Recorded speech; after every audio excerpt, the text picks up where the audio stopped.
Hey Cougar fans, Carter Gledhill back with head football coach Andy Lambert after the season as we get ready to wrap up on what was an exciting 2022 season. And the last home game was a big moment for the team as well. Their victory over Benedictine University, 34-26. But before we dive into that final home game, let's look at the season as a whole. It was a lot of ups and downs, but I think the one thing that you and I have talked about this season has been the development of the freshmen and sophomores and elevating them who the guys that have stepped up into roles like Adarian Sykes. We'll dive into him a little bit more later. But also, too, this is just a really young team. A lot of defensive starters are freshmen and just working their way, becoming more comfortable with football. And it seems like in the end, there was a point where we saw this team show glimpses of what the potential is for these guys with young talents, and you have to feel confident about that moving forward into the offseason and for the rest of the time that these guys are here. Yeah. Well, you know, the season, like you said, ups and downs would describe it, and you kind of know that going in when you're playing young guys. So as we've been doing our exit interviews, we've met with pretty much not every player on the team, but most of them, the staff and I, this week, and a lot of that is coming out, just like, okay, you know, being patient, how do we, you know, improve and grow and move forward. And so while there were times this season that we probably wouldn't have been encouraged, you know, by our play and effort, you know, coming out of these meetings, I think that we feel like we're in a great spot, and it can be really hard, you know, we talked about it can be really hard to stay positive if you don't win. Or win at the level of expectation, but these guys are committed to stay in the course, and so that's just been a great week for us, and also then for us to be able to tell them how much we appreciate them staying in the mix, right? These young guys, and just how hard that can be. So that's been good for us to be able to communicate that one-to-one. So yeah, I mean we think the future is extremely bright, and we can't wait to get started on the off season. And one of those things about the young guys too, I think that, at least from my point of view, the biggest difference maker offensively this year has been Adarian Sykes. Is when you lose a guy like DeAndre Daniels and he's not able to come back this season. You talk about a guy that had over 1,000 rushing yards last year. To have a freshman step up, and you know we talked about, like you said in training camp, like this guy has speed. It seems like he could be a part of the offense in some way. We just don't know. Great receiver. Yeah, everything about him pointed at he's going to be a very skilled player on this team. And the Concordia, Wisconsin game where he busts out 109 yards kind of put him on the map. And from that game on, we saw him take over the rush game, ended with the leading rusher on the team, also ended up as the leading receiver on the team as well. So to have a dual threat running back like that step up in a young talent you find in the middle of the season, what was his role in kind of changing how this offense looked? Because it seemed like there was a little, despite maybe same play calls and everything like that, there were two very different CUC football offenses that we saw this season. Yeah, so I think the first, you know, question about Adarian, I think he ended up having almost 900 yards all-purpose, and you know, even at the end, we've got another great freshman with the ball, Booba Henson. Booba's not his real name, but that's what we call him. But you know, so even Adarian was splitting time with him, and so we feel like that combination's fantastic. So I think it had the off. So then the second part of that is, you know, I think the offense changed when we made the change at quarterback, right? So going from Finn to Troy, you know, that transition then lent itself to moving into a different style, and one then where you know, we could use Adarian more and Booba to some degree and try to get both those guys on the field at the same time. But yeah, that would have the transition of the offense would have been more to do probably with the quarterback than anything. And the one thing about this offense that's never waived this season was time of possession. This team held the ball, put together long drives towards the end of the season. And that really was a difference maker in that Benedictine game, in the final home game. Yeah.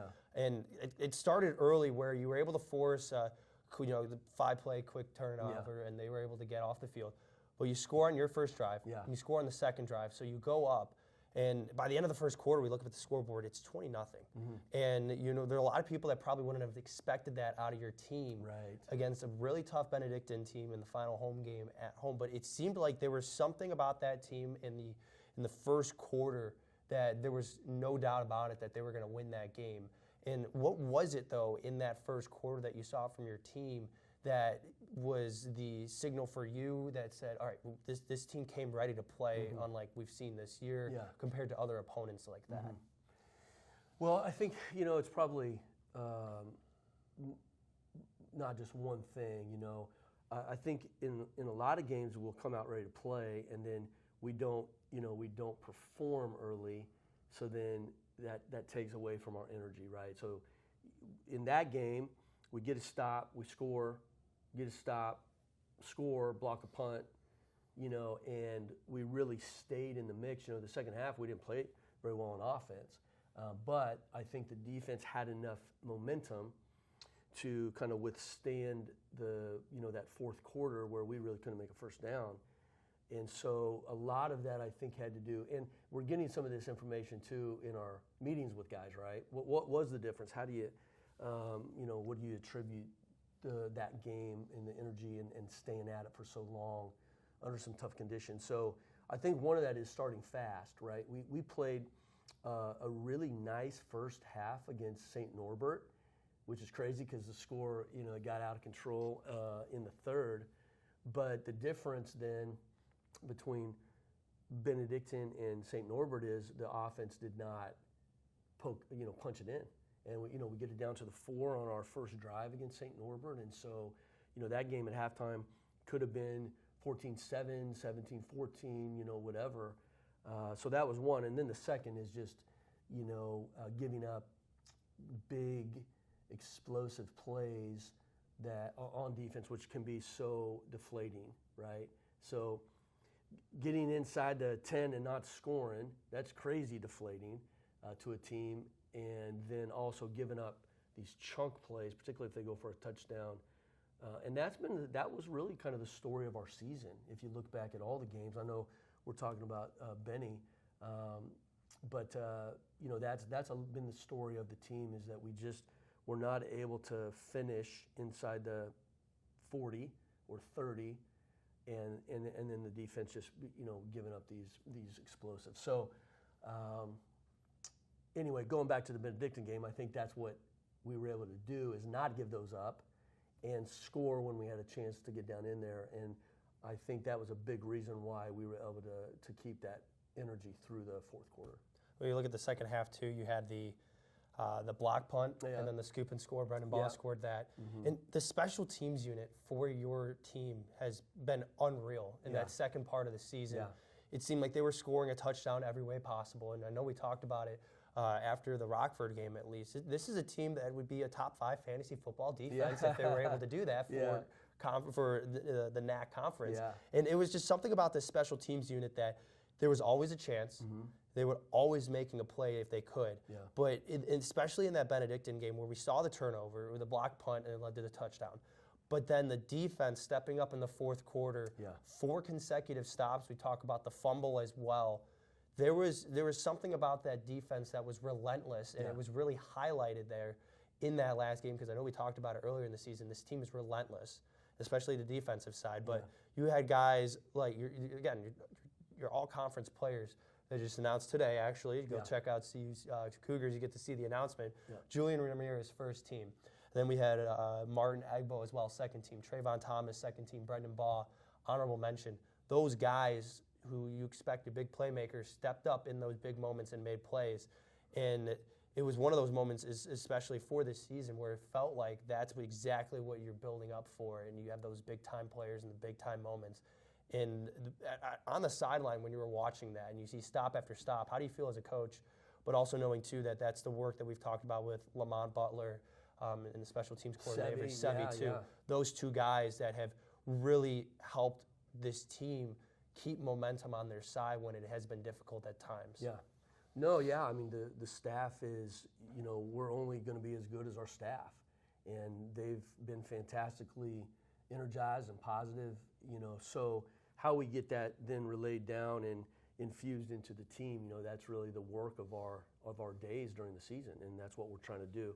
So I think that now the programmatic movement forward has to be, how do we do that more often? How do we do that for longer periods of time? Whether that's 3 weeks in a row or whatever. And you're going to have your ups and downs, but then how do we play more at that highest level of intensity on both sides of the ball on special teams and the sideline? The entire program.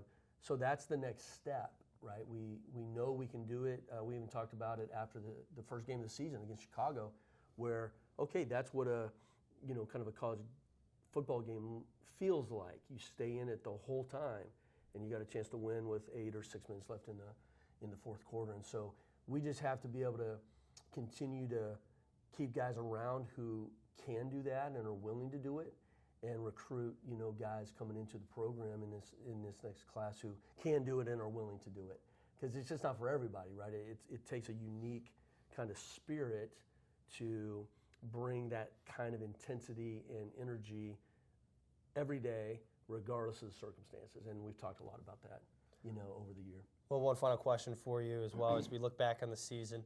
Finished 3-7, but the wins this year, big wins. And we look at the reasons for those wins as well so Finlandia, first win. Obviously, that's a big one for your team. You have a big-time homecoming victory win against Rockford University as well. Yeah. And then obviously the Benedictine game, that is the highlight of the season, being able to take down one of the top teams in the conference. And you talk about bringing in guys that want to be a part of the program and want to be a part of being the culture and competing and everything. And also retaining the guys that know what it's like to be in those big games and know exactly what it takes to get your team and your program to the next level. What has been the one thing you saw from your team this year that at the beginning of the year might have not been something that was on your radar, but by the end of the season now, as you're talking to guys, it turned out to be a really big reason why the team was able to have success this season? Yeah. I'd say, and again, we have a lot more insight into that after meeting with our guys this week, but they really do like each other, and so that's what that's one of the first step in changing any kind of culture with a lot of people. They've got to somehow have care and concern for one another, not just their own interests. And so that I really do think, and again, they're not all best friends, and there's some cliques, you get some of that, but for the most part, man, they want to play for each other, they want to continue playing here for each other, and that is a huge step. So you never know how it's going to work out, and we only hope to enhance that, in our off season with the guys who are here, and then bringing guys in who are going to fit that same thing. So you can't underestimate guys being great friends and great humble teammates to one another, and the synergy and the strength and power that comes from that. And so I think that they accomplished that. The team accomplished that this year, and we were very proud of them for that. Well, we had 4 players receive conference accolades. It was a great way to end the home season as well, and there's a lot of young talent on this team that look forward to seeing how they develop in the offseason and see them next fall as well. Another great season of football on the campus of Concordia University of Chicago. Can't thank Coach Andy Lambert enough for sitting down with me weekly to talk about the team, talk about everything's going on. It was a pleasure talking to you, and look forward to seeing where this team goes in the future and what's going to be happening next year on the turf at Concordia Stadium. Yeah. Well, thank you very much. We've got a long way to go, but the future is extremely bright, and we're encouraged by that. Well, you heard it from the coach here. The future is bright for this CUC football team. Want to become part of the program or want to learn more about CUC football? Head on over to cucougars.com for more information about the team. Carter Gledhill signing off from the Cougar Sports Network with Andy Lambert. We'll see you next year, and go Cougars. Thanks.